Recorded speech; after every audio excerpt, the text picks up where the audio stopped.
আল্লাহ তুমি প্রতিটা ঘরে ঘরে তুমি আলেম পয়দা করিয়া দাও। প্রত্যেকটা ঘরে আমি আলেম, মুসলমানের প্রতিটা ঘরে ঘরে আলেম হয়, আমি দোয়াটা প্রায় করি। কেন? যেই ঘরে একটা আলেম সন্তান আল্লাহ রাব্বুল আলামিন দান করবেন, ওই ঘরের পিতামাতা যতই বদদিনই হোক না কেন, যত খারাপ হোক না কেন, সন্তান যখন তাকে দ্বীনের দাওয়াত দিবে,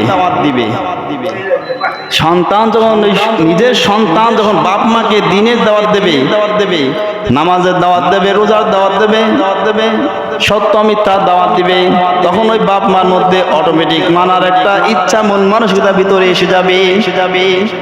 কারণ সে চিন্তা করবে আমার সন্তান কখনো মিথ্যা বলতে পারে না, আমার সন্তান যেটা বলতেছে এটা সত্য।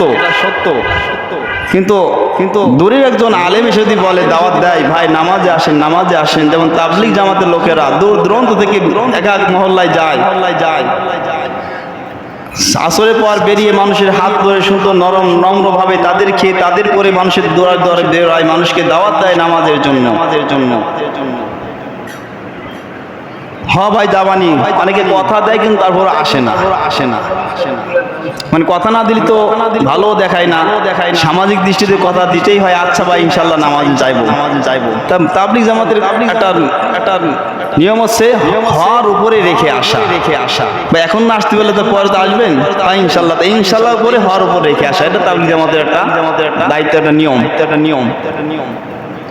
কিন্তু সন্তান যখন দাওয়াত দিবে, বাবা নামাজে চলো, মা নামাজ পড়েন, তখন ওই মা ওই বাপ যত বেনামাজি হোক না কেন নামাজ না পড়ে পারবে না। এই জন্য দোয়া করে, আল্লাহ তুমি মুসলমানের প্রতিটি ঘরে ঘরে একজন করে আলিম পয়দা করিয়ে দাও, কমপক্ষে একজন, তাহলে ওই ঘরটা নুরান্বিত হয়ে যাবে। ওই ঘরটা বদদিন মুক্ত থাকবে, শয়তানের ধোঁকা থেকে, বদদিন থেকে ওই ঘরকে আল্লাহকে হেফাজতে রাখবেন ওই একজন আলেমের বরকতে। সমাজের মধ্যে যদি মানুষ যেইভাবে গ্র্যাজুয়েট যত অফিসার বাংলাদেশে রয়েছে সরকারি চাকরিরত অবস্থায়, যত গ্র্যাজুয়েট অফিসার রয়েছে, ওই সমান পর্যায়ে যদি একজন ইমামকে যদি মর্যাদা দান করা হইতো, সমাজ যদি ওই অবস্থান যদি প্রতিষ্ঠিত করা হইতো, তাহলে প্রত্যেকটা ঘরে ঘরে আলেম বানানোর জন্য প্রতিযোগিতা শুরু হয়ে যেত। এবং নিজ এলাকার মধ্যে ইমামতি কে করবে এটা লটারির মাধ্যমে মাসব্যাপী হোক বছরব্যাপী হোক এটা নির্ধারণ করা হতো। কেউ একা ভোগ করতে পারতো না, একা ইমামতি করতে পারতো না। অন্য মহল্লার হুজুর তো প্রয়োজনই হইতো না।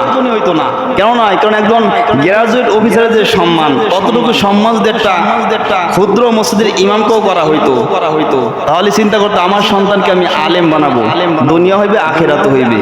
কিন্তু এখন কেন হবে না? এখন হইলে আখেরাত হবে না, আখেরাত হবে, দুনিয়া হবে না। আখেরাত কি হবে না এটা অনেকে তো ওই চিন্তাও করে না, চিন্তা করে দুনিয়া বরবাদ হয়ে যাবে। এই কারণে আলেমের চিন্তাও করি না, অফিসার বানানোর চিন্তা করি। যাই হোক, মাসালা যারা জানে না মাসালা শিক্ষা করা ফরজ।